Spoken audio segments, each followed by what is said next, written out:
بنیاد کے اندر سب سے زیادہ جو اہمیت ہے وہ مومن کو احترام دینے کے متعلق، اور مومنین کے ہمیشہ ہر کیفیت کا احترام کرنا۔ بعض اوقات کوئی بڑی عقیدت سے کسی کام کو کر رہا ہوتا ہے اور ہم بہت آسانی سے اس عقیدت کو ٹھیس پہنچا جاتے ہیں۔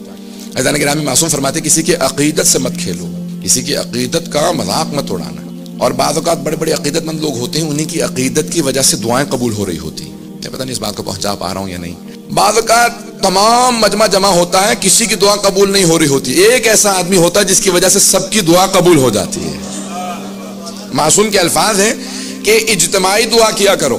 جب فرشتہ آتا ہے نا دعا کے لے جانے کے لیے، زمین پہ آتا ہے پروردگار کی طرف، جا کے دعا لے آ، تو بعض اوقات ایک ایسا آدمی ہوتا ہے جس کی وجہ سے سارے مجمع کی دعا قبول ہو جاتی ہے۔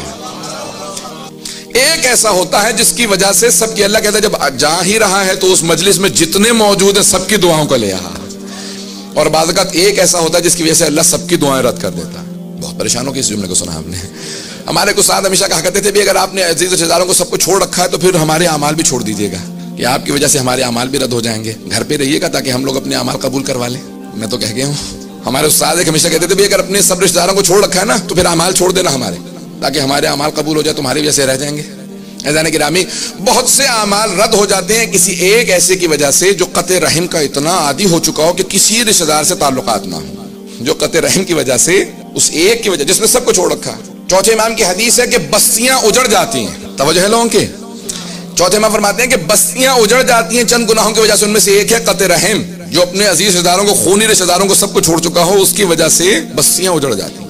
ہمارے یہاں آج فخر سے بتایا جاتا ہے، میں تو کسی سے ملتا ہی نہیں، اور لوگ بھی خوش ہو رہے ہوتے ہیں، تم تو بڑے لکی ہو، بہت ہی خوش قسمت۔ اللہ جمع کرنے پہ خوش نہیں ہوتا، توجہ، دولت کے جمع کرنے پہ نہیں، تقسیم کرنے پہ خوش ہوتا۔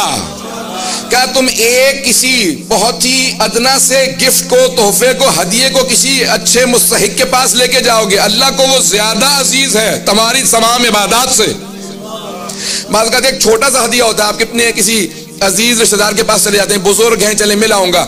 امام معصوم فرماتے ہیں کہ اگر تمہیں اندازہ ہو جائے، ہم اہل بیت علیہ السلام فرماتے ہیں کہ ہم اہل بیت کسی چیز کو جانتے ہی نہیں ہیں صلہ رحمی سے زیادہ جو زندگی کو بڑھاتا ہو، اور قطع رحمی سے زیادہ کچھ نہیں جانتے جو زندگی کو کم کرتا ہو۔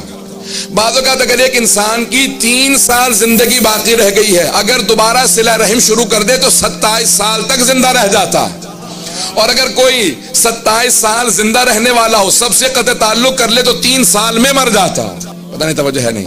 عزیزان گرامی، صلہ رحمی عجیب و غریب شے ہے، اور اس کے علاوہ یہ تمام چیزیں جتنی بھی ہیں یہ سب متصل ہیں ایمان کے علامات۔ عزیزان گرامی، جتنے بھی اپنی زندگی کے اندر سب سے جو بنیادی شے ہے وہ ہے اخلاص۔ اگر تعلق رکھتے ہو عزیز رشتہ داروں سے تو اخلاص کی وجہ سے، خدا کی خاطر، اور اگر تعلق ختم بھی کرتے ہو کسی کی وجہ سے تو وہ اخلاص کی خاطر، اپنے نفس کی خاطر نہیں پہنچا سکا بات کو۔ اگر جناب حبیب خدا ابو لہب کو چھوڑ رہے ہیں تو خدا کی خاطر، ابو طالب کو اپنا رہے ہیں تو خدا کی خاطر۔